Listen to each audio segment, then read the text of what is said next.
Perfect. First of all, apologies. You were supposed to get a nice French guy, and you got a Made in Serbia version. So that's not my fault.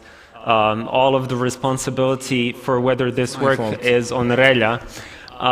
So I will try to be brief. This was like a couple of days ago, so there's no real concept here. But I'll try to connect with the Ministry of Broadcast folks, because it's a fascinating story, and our story is very similar.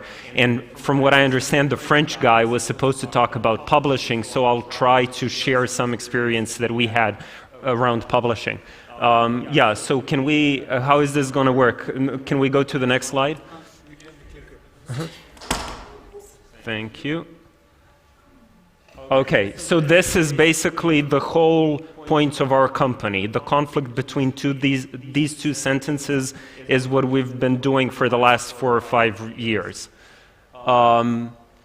So this is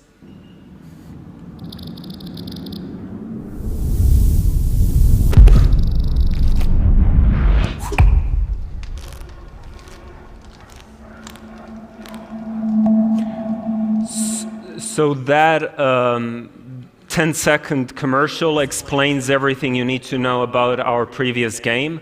It was initially, and this ties into the story of publishing, it was initially released on as an exclusive on the App Store. We were working on a demo, and I was doing some pitching event. Nikola Čavić, who is then at the biz dev at Nordeus, approached me, asked me if I want to go to GDC. I'm not in gaming, I have no idea what GDC is. I asked my guys at the studio, they say, oh, you have to go, that's the most important, blah, blah. So I go there, I show the Apple folks the game, they love it, they say they will feature it, and 4 months later, they feature it. Unfortunately, we don't become millionaires, it doesn't really work that way, and we just start preparing the next demo. And the next demo was done at the next pitch deck was done 4 months later. We went to Reboot, like you guys, and we signed the deal just based on the pitch deck and my schmoozing. And that was it. And then we had the hell of COVID and things not working out with that publisher, etc. With Golf Club Wasteland, the thinking was the following, and this is again intuition, it wasn't business savvy, but it turned out it works from a business angle. We had the time to do a mobile game because people had day jobs. But when we went to Nordeus, they said, yeah, but it has to be more flashy, you have to have customizable coats for your main character, etc., in-app purchases. But the vision was, no, I'm a filmmaker, I don't know anything about games, so if I'm going to go into gaming, I need to work on my psychological complex of failing as a filmmaker, and I need to express myself through games. So the goal is, okay, let's do console and PC gaming, because then you can be another guy with complexes like Kojima.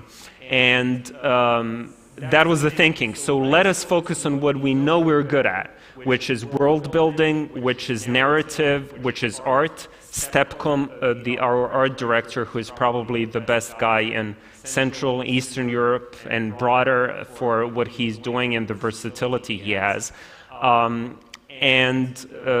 Eventually we'll earn a seat at the table with the big guys. That was the thinking. So that's why it was a premium mobile game, which no one, from what I understand, no one has done in Serbia. So, or at least successfully. The premise of the game you saw, there was an ecological catastrophe, the ultra-rich escaped, we are all dead unless there are billionaires in the room, and they returned from Mars, from Tesla City, to play golf in the ruins. That's why there's this Elon Musk monument, which was modeled on the Karl Marx monument in Germany. Now, the main thing, a big deal with why the game was featured was the soundtrack. So it's an in-game radio show that is broadcast up on Mars, because people who now live on Mars, they miss Earth. So they share memories of their past life while Earth was still inhabitable. And Shane, our audio director, and I created original songs that are from 2040, 2050, 2060. So it's retro future music, basically. And then we talked to musicians like Ana Ćurčin, Sara Renar, Horseman Coyote. Now we're having Mina Špiler from Laibach. So with different musicians to perform some of these songs. So the storytelling is really we went into detail for the soundtrack, which no one who is sane does that for a mobile game. But we knew in a few years, if everyone believes me, it will make sense. So another important storytelling element are these neons. So a lot of references to contemporary culture, memes are in the neons. Orinoco is a pun on Amazon. The CEO is Jeff Bozo, it's not Jeff Bezos. Elon Musk is Elon Muskovich, etc. And I created, because I built a career before gaming in the contemporary art world, so all of these neons, like with you guys, it's kind of crazy, were exhibited in the contemporary art context, like, for example, in Italy, in Palazzo Strozzi. So this is a reference to Theo Angelopoulos, his film Ulysses Gaze. This is the hand of Lenin showing into a better future, but of course the index finger is chopped off. And that's Ithaca, the home of Odysseus, in the background. So Covfefe was a meme related to Donald Trump, and this juxtaposition of communism or anti-fascism and this post-ideological time we live in is also interesting. Now, around that, because I have complexes, we've done 3 music videos that are music from the game with animated assets that we used in the game. And this is one of the music videos, 2 astronauts, it's a bilingual song. So we did that to demonstrate, wait, here's the game is a golf mechanic, it's very simple. But then here are 3 animated videos around it, and here's the radio show. Trust us, give us money to make the next Rick and Morty, to make the next... So it wasn't really a gaming angle, you see. Now, come to 2021, we sign a deal. So we were pitching this huge game that we worked on minimum wage for a year, and on the demo. And these Polish guys said to us, and in the meantime, also intuitively, I decided, let's do a second demo, smaller one. And the main character of the smaller demo is this kid in the background. So throughout the golf game, he follows you, and this is a shot from the art book that you get for free once you finish the game.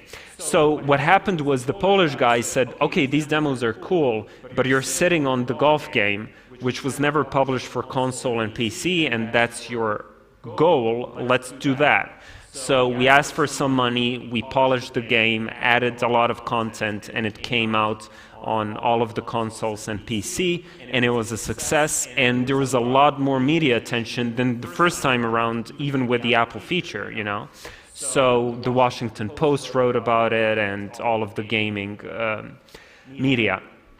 And then with those same guys, because the relationship worked, we signed a second game. And the main character of that game is the mutant kid from the previous game, you see? So, and I think, yeah, this is a screenshot from the game. So the idea is, at the very end of the previous game, if you meet him, people will be interested, okay, is this the last living human? What does this mean? And they will want to play this game. By the same token, the thinking is each of these media things have to work on their own. So I know people who listen to the radio show without ever playing the game.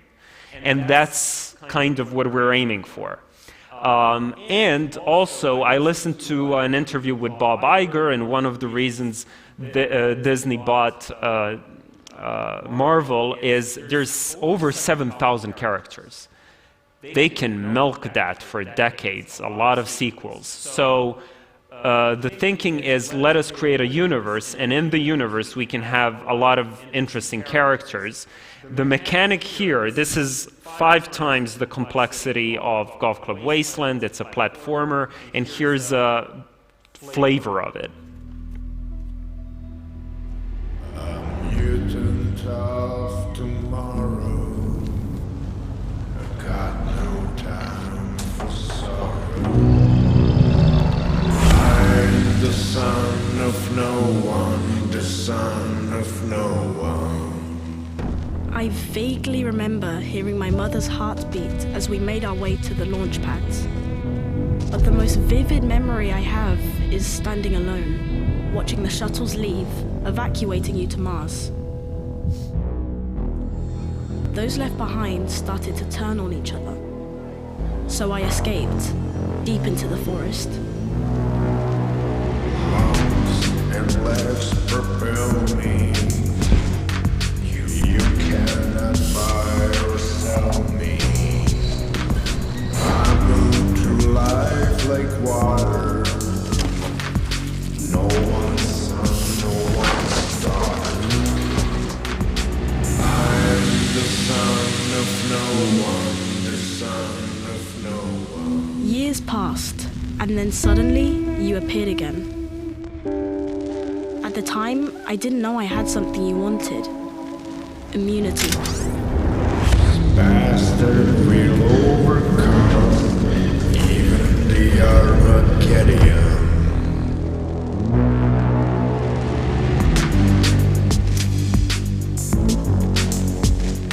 So this, you can now wishlist it on Steam. It will be on all of the consoles, and the premiere of the game will be at the Tribeca Film Festival. So as you can see, we're really honing into this they call it transmedia, and I hate the term, even though I've given talks on transmedia. We kind of call it constellation storytelling, which means all of the stories don't have to jive together fully and be fully logical. It's not like a Tolkien world, but what's important is that nothing is outsourced from the creative perspective, but each element is really keenly paid attention to.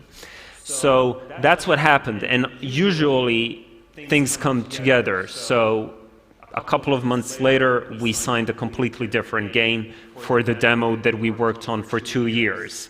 And that is a humongous project, and unfortunately, this is just a screenshot from that, and it's called Highwater, and it includes a 3D kind of almost fake open world boat driving with turn-based combat. It's a huge game, but I can't really talk about it. The trailer will come out in June. And that's a big kind of name from the US that is backing this project. We suddenly, overnight, had to scale up to 20 people, and I just don't know how that happened. Thanks to Milos, who is the glue at the company, I just meet new people in the studio every day who, oh, I'm working here. So, touch wood, we will survive this, because at the moment we're working on 2 games simultaneously, which is crazy. And the system is the same. So both games have soundtracks. Radio Nostalgia for Mars 2, the same methodology. We're also now talking to some like Grammy-winning singers, blah, blah. This game also has, and this game is basically a prequel to both Golf Club Wasteland and The Cub. So we are really building this universe because the thinking is, let's build a valuable intellectual property. We don't have technology, we don't have a new software. What is the value? And in terms of publishing, the thinking is there is no independent gaming. There's dependent gaming. You're always dependent on someone. And indie is kind of a cute way of sounding cool or whatever. But we're not interested really in that. We want to build a serious company that has at least 3 valuable properties. And in terms of working with publishers, that was crazy because I spent like 6 months during COVID on calls with these random people who have very little facial expression. And I had to kind of explain, and the good thing is I like, as you can see, I like talking.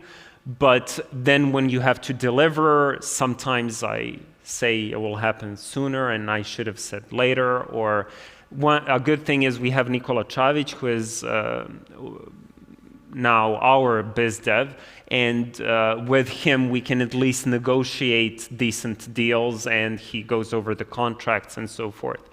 So that's where we are currently, and the trailers of both games, The Cub and High Water, should come out in June, which is very exciting for a studio like us. So that's like a short spiel, and now Relja and I can chit-chat, or if someone has questions. Thanks.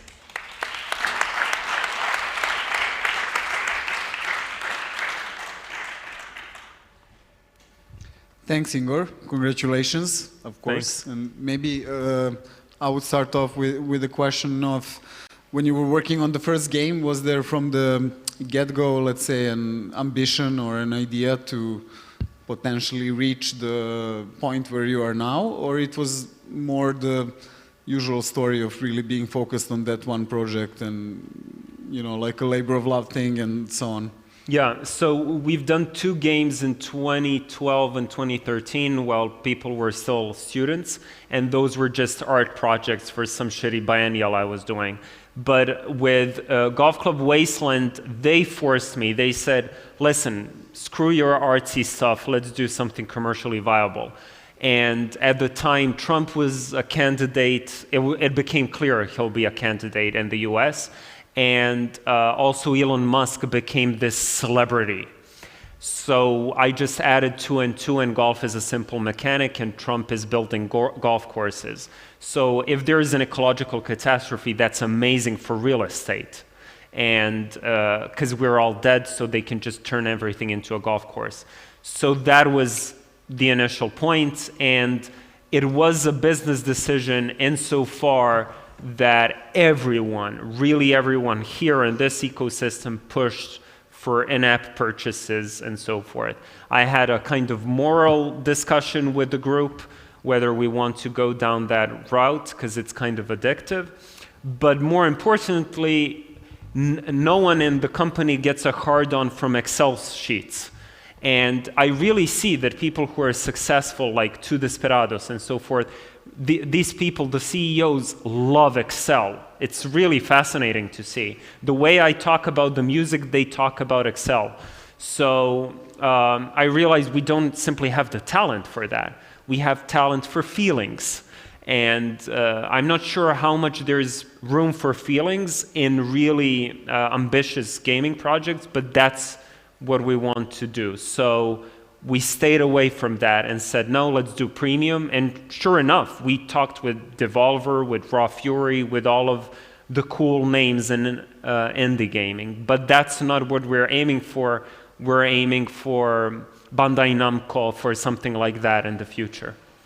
Okay, so but what do you think put you in that position to talk to this caliber of companies and collaborators? So do you think it's like the quality, as you said, of the art of the storytelling and so on, or was there also some serendipity involved, or you know, contributions from people who are more in the business side of things? Yeah, so there's several reasons. One is definitely art, story, and sound could in theory be on a level of a AAA, and people see that potential had we had the money. Another reason is serendipity. So Čavić would say, do your talking thing, and then once you're done with that, invite me to do the money talk. So at Reboot, as you guys know, you just have a beer with people. And what's fascinating, because my only dream was to be a filmmaker. And then I saw it takes like 5 years to gather the funds.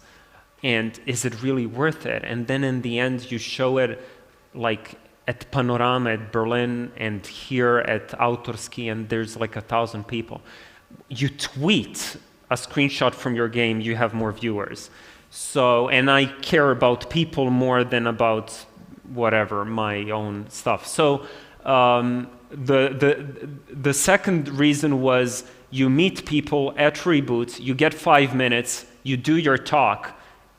And cinema used to be like that in the 60s. Sergio Leone sits at Cannes, producers come by, De Laurentiis or whoever, here is my story, take a look, they say yes or no. That's impossible now in cinema, but it's very possible in gaming. So immediately we got responses. And everyone was interested, and they would say some sort of demo, any demo. And then the third reason is our biz dev has the contacts.